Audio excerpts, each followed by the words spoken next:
தலைமை ஆசிரியர் பொறுப்பேற்ற நாள் முதல் எந்த ஒரு நிகழ்ச்சியாக இருந்தாலும் மிக சிறப்பாக செய்ய வேண்டும் என்று நம்மிடத்திலே பணித்திருக்கின்றார். அந்த வகையிலே இந்த நிகழ்ச்சியை மிக சிறப்பாக ஏற்பாடு செய்திருக்கின்றோம். இந்த சிறப்பான ஒரு நிகழ்ச்சிக்கு நம்முடைய பள்ளியினுடைய தலைமை ஆசிரியர் அவர்கள் நிகழ்ச்சிக்கு தலைமையேற்று தருமாறு அன்போடு கேட்ட பொருளாளர் நண்பர் அருண்மொழி சோழன் அவர்களை முன்னிலை வைத்து தருமாறு உங்களுடைய கரவொலி மூலமாக அன்போடு கேட்டுக்கொண்டு, எழுமின் இலக்கை அடையும் வரை உழைமின், இந்த வார்த்தைகள்லாம் கேட்டாலே நமக்கு என்ன பண்ணணும்? அடுத்து நம்ம மோட்டிவ் என்னங்கிறத நோக்கி, கோலை நோக்கி ஓட ஆரம்பிக்கணும். அப்பேற்பட்ட விழுமிய உரைகளை, விவேகானந்தரின் விழுமிய உரைகளுக்கு வணங்கி வருகை தந்துள்ள நம் தலைமை ஆசிரியர் அவர்களை வருக வருகவென வரவேற்பதில் பெரும் மகிழ்ச்சி அடைகிறேன். அடுத்ததாக என்னோட கலீக் ஆசிரியர் பெருமக்கள், இருபால் ஆசிரியர்கள், உயர்நிலை உதவி தலைமை ஆசிரியர், இருபால் ஆசிரியர் பெருமக்களை வருக வருகவென வரவேற்பதில் மகிழ்ச்சி அடைகிறேன். அடுத்து பள்ளிக்கு சிறப்பு அழைப்பாளராக வருகை தந்துள்ள SMC school management committee members அனைவரையும் வருக வருகவென வரவேற்கிறேன். அடுத்ததாக நம் பள்ளியின் நீண்ட நாள் பொருளாளராக அங்கம் வகித்து பள்ளிக்கு தேவையான அனைத்து உதவிகளையும் செய்து வருகின்ற அண்ணன் அருண்மொழி அவர்களை வருக வருகவென வரவேற்கிறேன். டெவலப்மெண்ட் டேன்னு சொல்லி செலிப்ரேட் பண்றோம். எதனாலப்பா? நிறைய விஷயங்களை எஜுகேஷனுக்காக இனிஷியேட் பண்ணவங்க அவங்க தான். யாரு? காமராஜர் ஐயா.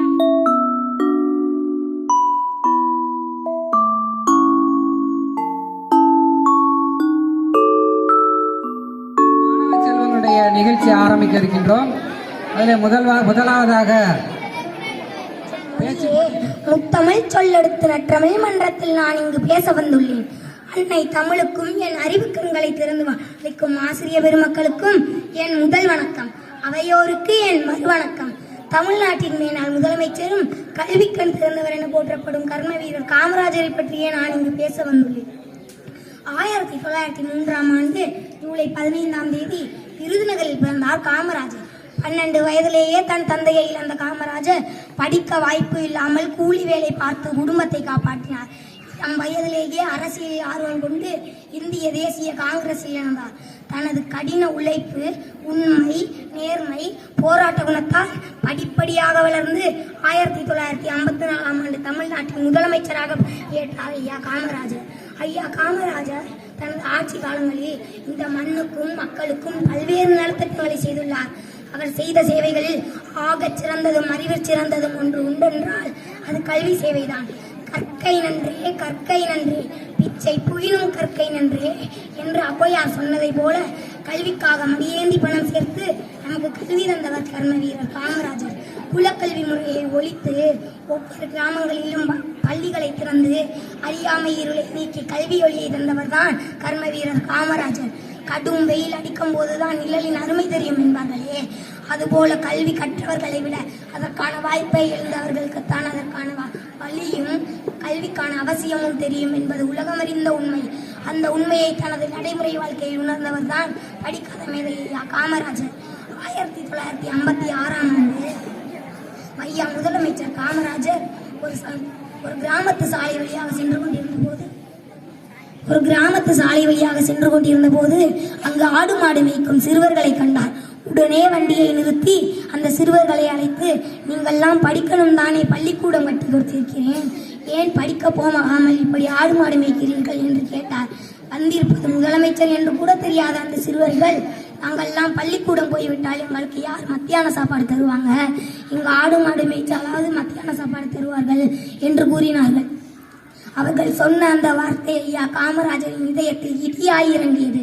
ஒரே நிமிடத்தில் யோசித்துவிட்டு, நீங்கள்லாம் பள்ளிக்கூடத்திலேயே சோறு போட்டால் அங்கே சாப்பிட்டு விட்டு நன்றாக படிப்பீங்களா என்று கேட்டார்.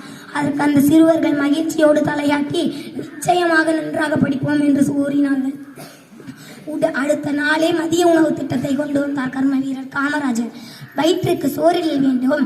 இங்கு வாழும் மனிதருக்கெல்லாம் பயிற்று பல கல்வி தந்து இந்த பாறை உயர்த்திட வேண்டும் என்ற புரட்சி கவிஞர் பாரதியின் கனவை நனவாக்கியவர் கர்மவீரர் காமராஜர். மன்னராட்சியில் கிடைக்காத கல்வியை மக்களாட்சியில் கொண்டு வந்த மகத்தான தலைவர் ஐயா காமராஜர். எப்போதும் எளிமையாய் இருப்போம், உண்மையை மட்டும் உடையாய் எண்ணுவோம்.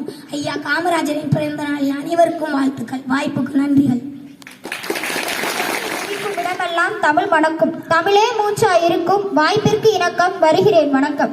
அனைவருக்கும் வணக்கம். நான் இன்று பேச வந்த தலைப்பு கர்ம வீரர் காமராஜரும் மக்கள் நலத்திட்டமும். தென்னாட்டு காந்தி என்று அன்போடு அழைப்பார்கள் கர்ம வீரர் காமராஜர். தன்னலம் கருதாமல் பொதுநலம் கருதிய தலைவர்களுள் ஒருவர். இவர் ஏழை குடும்பத்தில் பிறந்தார். தன்னிகர் இல்லாத தலைவராக உயர்ந்த உத்தமர். 1929ஆம் ஆண்டு ஜூலை 15ஆம் நாள் பிறந்தார். தந்தை குமாரசாமி, தாயார் சிவகாமி அம்மையாருக்கு மகனாக பிறந்தார். இளம் வயதிலேயே தந்தையை இழந்து விட்டார். அதனால் பள்ளி படிப்பை பாதியில் நிறுத்திவிட்டார். தன் தாய்மாமாவின் கடையில் வியாபாரம் அனுபவம் பெற காமராஜர் அனுப்பப்பட்டார்.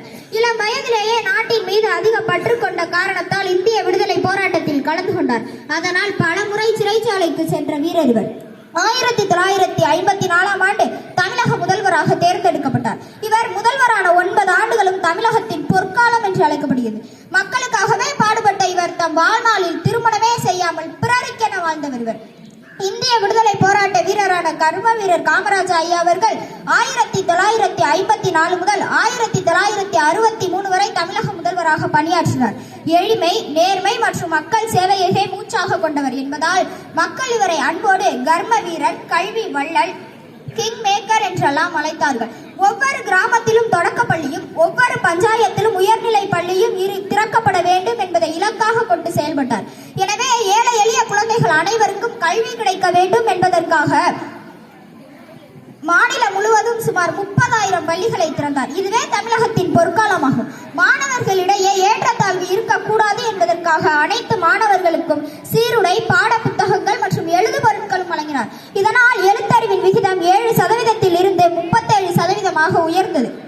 கல்விக் கொள்கை மற்றும் குலவிக் கல்வி போன்றவற்றை ஒழித்து அனைத்து மாணவர்களுக்கும் சமமான சமவாய்ப்பு கல்வியை வழங்கினார். ஜாதி மதமற்ற சமுதாயம் உருவாக வேண்டும் என்பதற்காக பல வகையில் உழைத்தார். அதே கர்ம வீரர் காமராஜ ஐயா அவர்கள் 1954ஆம் ஆண்டு இவ்வுலகையே விட்டு மறைந்தார். காமராஜர் இறந்த நாள் காந்தியடிகளின் பிறந்த நாள். காந்தியடிகளின் பிறந்த நாளை காமராஜர் இறந்த நாளாக நினைவில் கொள்ளலாம். விழுவது எழுவதற்கு, தொழுவது தொடர்வதற்கு, படிப்பது விழிப்பதற்கு, துடிப்பது முடிப்பதற்கு, வாயுண்டு சுவைப்பதற்கு, நல்ல வார்த்தைகள் கதைப்பதற்கு என்று கூறி என் உரைக்கு திரையிட்டு முடித்துக் கொள்கிறேன். நன்றி, வணக்கம். தங்கங்களே, எதிர்கால சிங்கங்களே, புத்தம்புது மலர்களே, முத்திரத்தியங்களே, ஐம்பூதங்களே, நான்மறை வேதங்களையும் சொந்த பந்தங்களே, கட்டி கரும்பே கருப்பட்டி இனிப்பே, விண்ணை அளந்த என் அன்னை தமிழே, உங்கள் அனைவரையும் சிறந்தாழ்ந்து வணங்கி என உரையை துவங்குகிறேன். நான் தற்போது பேச எடுத்துக்கொண்ட தலைப்பு இளைய அரசியலுக்கு காமராஜர் காட்டும் வழி. இவர் 1903 ஜூலை 15 குமாரசாமி மற்றும் சிவகாமி அம்மையாருக்கு மகனாக பிறந்தார். இவரது இயற்பெயர் காமாட்சி. இவர் விருதுநகரில் பிறந்தார். இவருக்கு பெருந்தலைவர், கர்ம வீரர், ஏழை பங்காளர் என பல சிறப்பு பெயர்கள் உண்டு. நாட்டின் எதிர்காலம் என்பது இளைஞர்கள் கையில் என்பார்கள். இன்றைய இளைஞர்கள் நடத்தும் அரசியல் என்பது காமராஜர் காட்டும் வழியில் தான் இருக்க வேண்டும். இளைஞர்கள் அரசியலுக்கு வர தயங்குவதற்கு காரணம் அது சுயநலவாதிகளின் களம் என்று நினைத்ததுதான். ஆனால் நாட்டின் பிரதமர் பதவியே தன்னை தேடி வரும் போது அதை நிராகரித்து தகுதியானவர்களை அமர வைத்து அழகு பார்த்தவர் நம் கர்ம வீரர் காமராஜர். இதனால் இவரை கிங் மேக்கர் என்றும் அரியணை துறந்த அரசன் என்றும் அழைப்பார்கள். இவர் 1954 நமது தமிழ்நாட்டின் முதலமைச்சராக பதவியேற்றார். இவர் பதவி காலம் 9 ஆண்டும் தமிழகத்தின் பொற்காலம் என்று அழைக்கப்படும். இவர் பதவியேற்றவுடன் முதல் வேளையாக மூடப்பட்ட 6,000 பள்ளிகளையும் புதிதாக 12,000 பள்ளிகளையும் திறக்காவிட்டால் இன்று நாம் இந்த மேடையில் பேசும் வாய்ப்பை இழந்திருக்க கூடும். இவரது பள்ளிகள் என்றால் ஏழை பணக்காரன், உயர்ந்தோர் தாழ்ந்தோர் வேறுபாடு இருக்கக்கூடாது என்ற காரணத்திற்காக சீருடை திட்டத்தையும் அறிமுகம் செய்தார். ஒரு முறை மகிழ்ந்தில் சென்று கொண்டிருக்கும் போது ஒரு சம்பவம் நிகழ்ந்தது. அதுதான் மதிய உணவு திட்டம் கொண்டு வர முக்கிய காரணமாக இருந்தது. இவர் மகிழ்ந்து சென்று கொண்டிருந்தார். ஒரு சிறுவன் மாடு மேய்த்து கொண்டிருந்தான். அந்த சிறுவனை பார்த்து, ஏன்பா பள்ளிக்கூடம் போகாம மாடு மேய்ச்சிக்கிட்டு இருக்க அப்படின்னு கேட்டாங்க. அதுக்கு அந்த சிறுவன் சொன்னானா, பள்ளிக்கூடம் போனா எனக்கு ஏது சாப்பாடு, மாடு மேய்ச்சாதான் எனக்கு சாப்பாடு அப்படின்னு சொன்னதும் அவர் மனசுல வருத்தப்பட்டுச்சு. பசி வந்தா பத்தும் பறக்கும் அப்படின்னா படிக்கிற பிள்ளைங்க பசியோட படிக்க கூடாதுன்னு மதிய உணவு திட்டத்தையும் கொண்டு வந்தார். இவருடைய எளிமைக்கு இன்னொரு கருத்தையும் நான் சொல்லுவேன். இவர் முதலமைச்சர் ஆனதுக்கு அப்புறம் இவங்க தாய் கோடை வெயில கஷ்டப்பட்டுக்கிட்டு இருந்தார். ஒரு பிரமுகர் இவர் தாய் கஷ்டப்படுறதை பார்த்துட்டு ஒரு மின்விசிறியை வாங்கி அவங்க வீட்டுல மாட்டினாரு. தன் தாயை பார்க்க விருதுநகர் வந்தார் காமராஜர். அப்பா மின்விசிறி இருக்கிறத பார்த்துட்டு காமராஜர் கேட்டார், ஏதுமா இந்த மின்விசிறி, இதுக்கு எப்படிமா பணம் கிடைச்சிச்சு அப்படின்னு கேட்டாங்க. அதுக்கு அவங்க அம்மா சொன்னாங்களாம், இது ஒரு பிரமுகர் மாட்டிட்டு போனாருப்பா அப்படின்னு சொன்னாங்களாம். உடனே காமராஜர், நமக்கு நேர்மையால கிடைச்ச பணம் போதுமா, நான் முதலமைச்சர் ஆனதுனாலதான் இந்த மின்விசிறி கிடைச்சிச்சு, இல்லைன்னா இந்த மின்விசிறி நமக்கு கிடைச்சிருக்காதுமா, உடனே இதை கழட்டி அவங்கள்ட்ட கொடுத்துரு அப்படின்னு சொன்னாங்களாம். எப்படி 9 ஆண்டுகள் முதலமைச்சராக இருந்தது கூட தன் தாய்க்கு கூட அரசு பணத்தை செலவு செய்யாத இரும்பு மனிதர். இரும்பு மனிதர்னா உடல் அளவுல இரும்பு போல இருக்கிறவர் நினைக்கிறீங்களா? கிடையவே கிடையாது. அவர் மனதளவுல இரும்பு போல இருக்கிறவர். காந்தியத்தின் கடைசி தூண் 1975 சாய்ந்தது. காமராஜர் ஒருத்தர் தான் இருக்கிறார் நினைக்கிறியா? இல்ல இல்ல நண்பர்களே, உங்களுக்குள்ளேயும் ஒரு காமராஜர் இருக்கிறார். காமராஜர்ங்கிறது ஒரு தனி மனிதரோட பெயர்னு நினைக்கிறீங்களா? இல்ல, அது எளிமை, நேர்மை, மக்கள் சேவை ஆகியவற்றின் அடையாளமாகும். எனவே இனிமே நம்ம அரசியல் செஞ்சோம்னு அது காமராஜர் வழியில தான் இருக்க வேண்டும். அவை பாட்டி நமக்கு ஆத்திச்சுடி தந்தது போல நான் இன்றைய இளைய அரசியலுக்கு ஒரு ஆத்திச்சுடி தரேன். அறநெறி அரசியல் பழகு, ஆடம்பரம் என்றும் தவிர, இலவச கல்வி கொடு, ஈகை குணம் கொள், உழைப்பையே மூலதனமாக்கு, ஊழலை வேறெடுத்து நில், எளிமைக்கு இலக்கணமாயிரு, ஏழை பங்காளனாய் வாழ், ஐயமிட்டு திட்டமிடு, ஒற்றுமையாய் மக்களை நடத்து, ஓயாது மக்கள் பயணி செய், ஔடதமாய் கல்வி தந்து மகள் என்று கூறி என் உரையை முடிக்கிறேன். நன்றி, வணக்கம். ஒரு 5-6 கிராம மக்களும் பஸ்ஸோட பேருந்தோட முதலாளிகளும் அவருடைய ஆபீஸ் அலுவலகத்துக்கு வர்றாங்க. அப்ப காமராஜர் அதை பாக்குறாரு. அவ பார்த்துட்டு என்ன பண்றாருன்னா, ஃபர்ஸ்ட் அந்த கிராமத்து மக்களை வந்து நீங்க உள்ள வாங்க அப்படின்னு சொல்லிட்டு கூப்பிட்டுறாரு. இது யாருக்கு மிகப்பெரிய வருத்தத்தை தருதுன்னு பாத்தீங்கன்னா, அந்த பேருந்து முதலாளிகளுக்கு மிகப்பெரிய வருத்தத்தை தருது.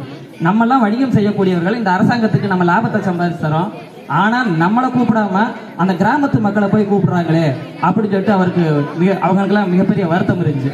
ஆனா அதெல்லாம் அவர் பொருட்படுத்திக்கல. அந்த கிராமத்து மக்களை உள்ள கூப்பிடுறாரு. அந்த கிராமத்து மக்கள் உள்ள வந்தோடனே அவர் கேட்ட ஃபர்ஸ்ட் கேள்வி, எப்பா உங்களுக்கு கடைசி பேருந்து எத்தனை மணிக்கு அப்படின்னு கேட்குறேன். அவங்க சொல்றாங்க, எங்களுக்கு 8 மணிக்கு கடைசி பேருந்து அப்படின்னு சொல்றாங்க. அப்ப அவங்க சொல்ற குறைகளை எல்லாம் என்னென்ன வேணுங்கிறத அப்புறம் கேட்டுக்கிறாரு. சரி, உங்களோட குறைகளை அப்புறம் நிவர்த்தி பண்ண வேண்டியது என்னோட கடமை, நீங்க இப்ப போங்க, நான் கண்டிப்பா நிவர்த்தி பண்றேன்னு சொல்லிட்டு அவங்களை அனுப்பி வச்சிடறாரு. அப்ப தன்னுடைய அலுவலரை கூப்பிட்டு, எப்ப அந்த பேருந்து முதலாளிகளை பூரா வர சொல்லுங்க அப்படின்னு சொல்லிட்டு பேருந்து முதலாளிகளை வர சொல்றாரு. ஆனா அதுக்குள்ள என்ன பண்ணிட்டாங்கன்னா, இவங்க எல்லாம் கோவிச்சுக்கிட்டு நடந்து வெளியே போயிட்டாங்க. அப்ப அந்த அலுவலக போய் கூட்டு வாப்பா அப்படின்னு சொல்றாங்க. ஆனா அவங்க ரொம்ப தூரம் போயிட்டாங்க. உடனே அவங்களுக்கு போன் போடுன்னு சொல்லிட்டு போன் போடுறாங்க. போன் போட்டு காமராஜரே பேசுறாரு, என்னப்பா கிளம்பி போயிட்டீங்களே அப்படின்னு சொல்லிட்டு, நாங்க தான் உங்களுக்கு தேவையான பண வசதி எல்லாத்தையும் செஞ்சு தர்றோம், வணிகம் செய்யறோம், ஆனா எங்களையெல்லாம் நீங்க வந்து கூப்பிடாம அந்த கிராமத்து மக்களை கூப்பிட்டீங்களே அப்படின்னு சொல்றாங்க. உடனே அவர் சொல்றாரு, அதாவது அவங்க எல்லாம் கிராமத்து மக்கள், இன்னொன்னு அவங்களுக்கு கடைசி பஸ் வந்து 8 மணிக்கு. ஒருவேளை நான் உங்களை கூப்பிட்ட பிறகு அவங்களை கூப்பிட்டுருந்தேன்னா அந்த பஸ் எல்லாம் போயிருச்சுன்னா அவங்க எப்படி போவாங்க? உங்ககிட்ட கார் இருக்குது, எல்லா வசதியும் இருக்குது, உங்களை எத்தனை மணிக்கு அனுப்புனாலும் நீங்க என்ன பண்ணிக்கலாம், நீங்க வந்து உங்களுடைய ஊருக்கு போய்க்கலாம், அவங்களால போக முடியுமா? இன்னொன்னு முக்கியமான ஒண்ணு, நான் முதல்வரா வந்த பிறகுதான் நீங்க எல்லாம் என்னைய பார்க்க வந்திருக்கீங்க, ஆனா அவங்கெல்லாம் என்னைய முதல்வராக ஆக்கி விட்டு என்னைய பார்க்க வந்திருக்காங்க. அப்ப நான் அவங்கள பார்க்கணுமா இல்ல உங்களை பார்க்கணுமா சொல்லுங்க? அதனாலதான் நான் என்ன பண்ணேன்னு பாத்தீங்கன்னா, அந்த மக்களை கூப்பிட்டு நான் பார்த்தேன். அதனால நீங்க கவலைப்படாதீங்க, உங்களுக்கு தேவையானது எல்லாத்தையும் செஞ்சு தரேன்னு சொல்லிட்டு அவங்களை கூப்பிட்டு அவங்களுக்கு தேவையானதை செஞ்சு கொடுத்தாரு. அப்ப அவரு பணம் படைத்தவர்களுக்கு ஆதரவாக இருந்தாரா, ஏழைகளுக்கு ஆதரவா இருந்தாரான்னு பாத்தீங்கன்னா ஏழைகளுக்கு தான் அவர் ஆதரவா இருந்திருக்காரு. ஏன்னா அதனாலதான் அவரை பாமரர்களின் தலைவன் யார சொல்லுவாங்க பாத்தீங்கன்னா, காமராஜரை வந்து சொல்லுவாங்க. அதோட சொல்லும் போது அத மாதிரி தகவல்களை என்ன பண்ணீங்க, தயவு செஞ்சு நீங்கள் எல்லாம் கேட்டு வச்சுக்கோங்க. உங்களால முடிஞ்சா நீங்க ஒரு உயரிய பதவியை அடையும் போது உங்களால முடிஞ்ச உதவிகளை பிறருக்கு பண்ண பாருங்க. எனக்கு பேசுவதற்கு வாய்ப்பளித்த அனைவருக்கும் மனமார்ந்த நன்றி. நட்சத்திரம் 1000 நாட்டல், ஆலயம் 10000 நாட்டல், அன்னையாவினும் புண்ணியம் கோடி ஆங்கோர் ஏழைக்கு எழுத்தறிவித்தல். இந்த வரிகளுக்கு உயிர் கொடுக்கும் விதமாகத்தான் நம்மளுடைய பெருந்தலைவர் காமராஜர் தன்னுடைய ஆட்சி காலத்துல கிட்டத்தட்ட 1000த்திற்கு மேற்பட்ட புதிய பள்ளிக்கூடங்களை திறந்து வைத்தார். இன்றைய கல்விக்கு அன்றே விதையிட்டவர் யாரு அப்படின்னா நம்மளுடைய பெருந்தலைவர் காமராஜர். பள்ளி போகாம இருக்கக்கூடாது என்பதற்காகவே மதிய உணவு திட்டத்தை கொண்டு வந்தார்.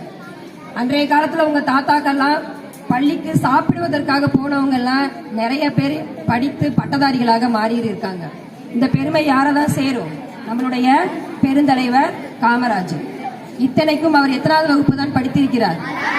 வெறும் 6வது வகுப்பு தான். அவர் பயன்படுத்திய காரை காங்கிரஸ் எடுத்துக்கொண்டது, அவருடைய உடலை தீ எடுத்துக்கொண்டது, அவருடைய பெயரை இந்த வரலாறு எடுத்துக்கொண்டது.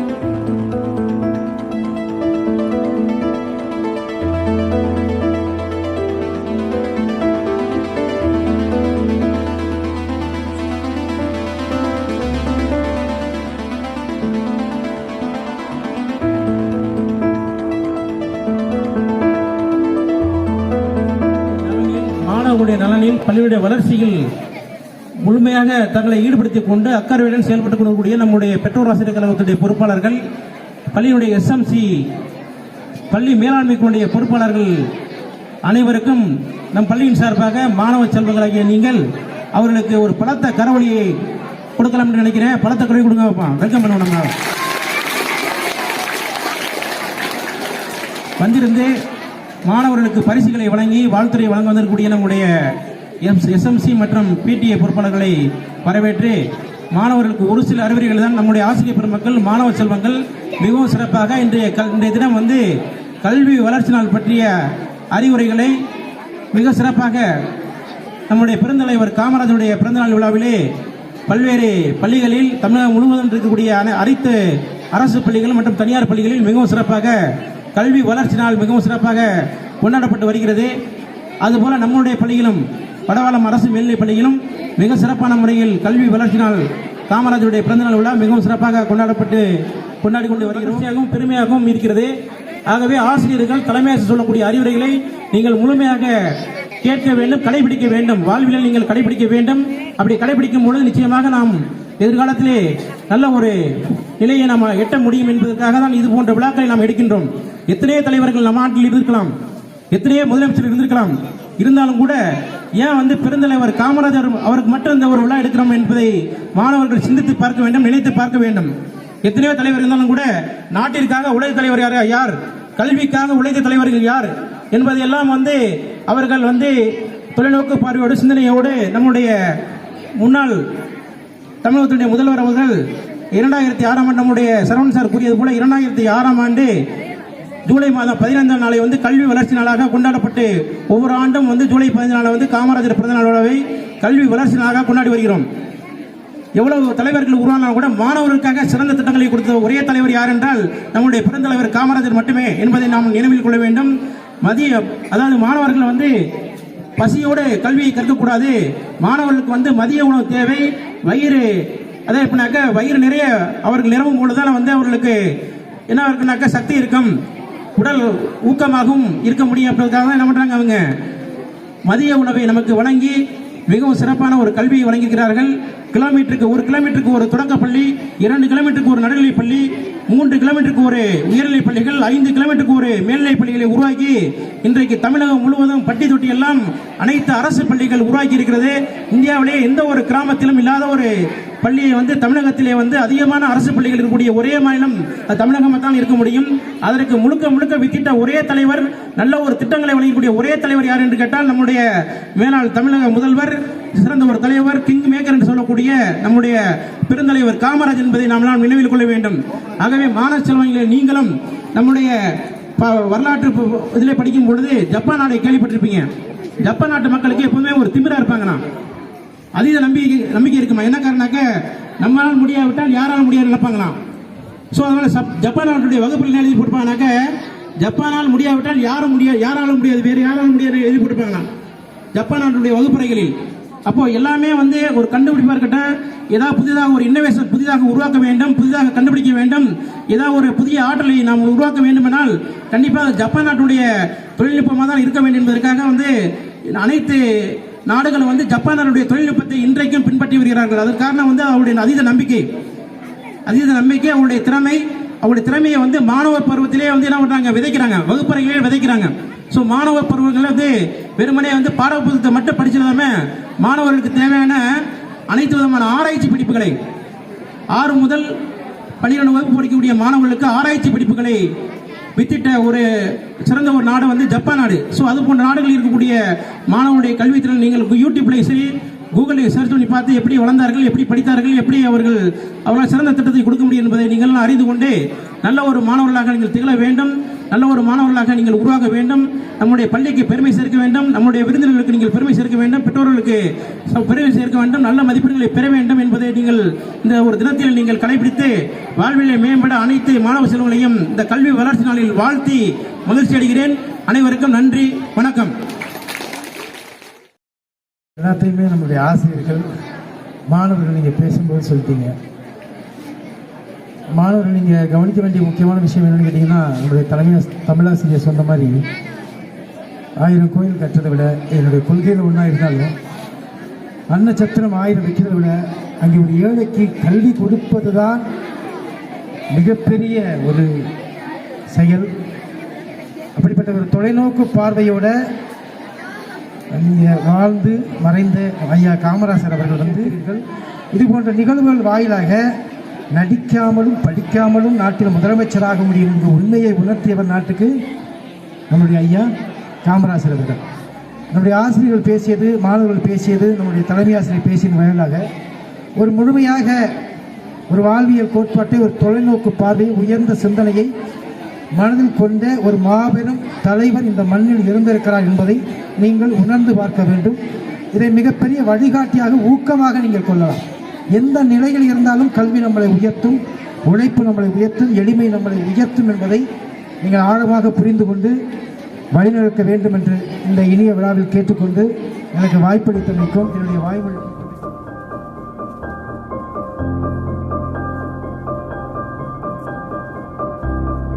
பிறந்த நாள் விழாவை சிறப்பாக கொண்டாடி இருக்கிறோம். இந்த விழாவிற்கு தலைமை பொறுப்பை ஏற்று சிறப்பாக நடத்திய தலைமை ஆசிரியர் அவர்களுக்கும் வரவேற்புரை நிகழ்த்திய உதவி தலைமை ஆசிரியர் அவர்களுக்கும் பள்ளியின் சார்பாக அனைவரின் சார்பாக நன்றி தெரிவித்துக் கொள்கிறோம். இந்த விழாவிற்கு கலந்து கொண்ட பள்ளி மேலாண்மை குழு உறுப்பினர்கள், பெற்றோர் ஆசிரியர் கழக பொருளாளர், நிர்வாகிகள் அனைவருக்கும் நன்றியை தெரிவித்துக் கொள்கிறோம். அனைவரின் சார்பாக